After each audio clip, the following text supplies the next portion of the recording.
مرګرو د انسانانو جوړولو نه پیل الله تعالی په دې دنیا کې داسې قسم ته مخلوقات جوړ کړي چې هغه مخلوقات دومره خوفناک او خطرناک وو چې د هغې څه مثال نشته.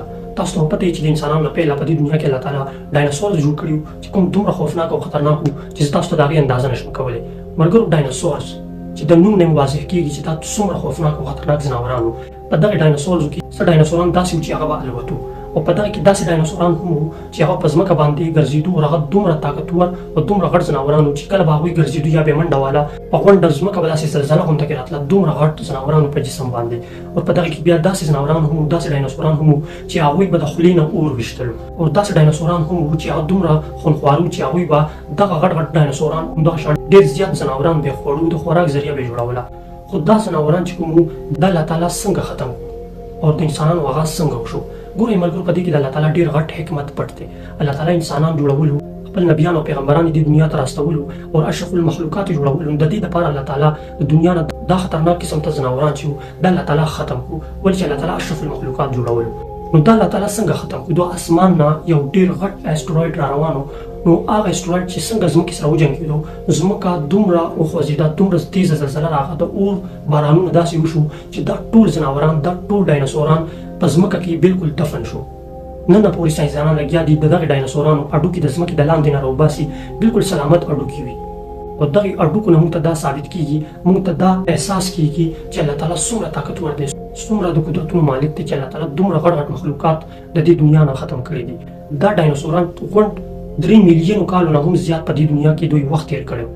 د انسانانو خو هېڅ وخت نه کېږي، 10 لکه کال هم د انسانانو نه کېږي، د دې نه هم کم کېږي. دغه ډایناسورانو 3 میلیونو کالو نه هم زیات وخت په دې دنیا کې تېر کړی دی. خو بیا الله تعالی دا ختم کول چې الله تعالی اشرف المخلوقات جوړولو او خپل نبیان او پیغمبران دې دنیا ته راستولو، انسانان یې جوړولو، په دې وجه الله تعالی دا خوفناک ځناوران ختم کړو د دې نړۍ نه. خو نن دا انسان څه کوي چې د چا 10 لکه کال هم نه کېږي، د دې نه هم کم وخت کېږي، دا انسان څه کوي لګیا دی؟ دومره ظالم شوی دی دا انسان چې دته نور انسانان نه ښکاري، په ځمکه باندې داسې چلي چې د دغه څه طاقتور بل څه نه او نه به پیدا شي. دومره غرور او تکبر سره دا انسانان ګرځي. نبي کریم صلی الله علیه وسلم ویلي دي چې انسان دی اوچته سینه نه ګرځي، بلکې هغه د خپل سر ټیټ کړي او عاجزۍ سره دی ګرځي. خو دا انسانان څه کوي لګیا دي؟ دومره غرور او تکبر کوي چې غریب او داسې واړه انسانان دوی تاړو څه ښکاري نه. دا مثالونه دي په دنیا کې، تاسو یې کتلی شئ چې دا انسانان څومره غرور او تکبر کوي. زموږ دا ځمکه چې دا په دې ټوله خلا کې د شګې د یوې دانې برابر هم نه ده، او په دغې د شګې دانې برابر دنیا کې انسانان څومره غرور او تکبر کوي.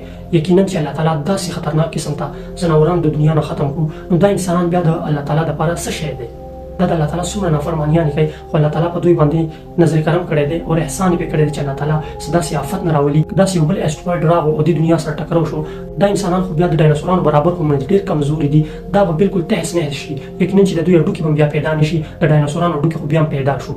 دا انسان ولې دومره غرور کوي چې دې انسان ته پته ده چې زموږ نه پیله په دې دنیا کې داسې خوفناک او طاقتور مخلوق و چې هغه الله تعالی ختم کړو، بیا موږ څه شیان یو؟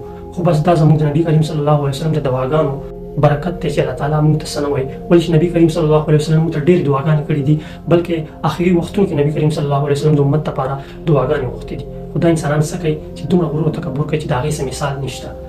نو دا ویډیو دومره شیر کوي چې غونډو مسلمانانو، غونډو پښتنو ته یې ور ورسوئ، او د نورو معلوماتو لپاره زموږ د آیډي هم در سره فالو کړئ.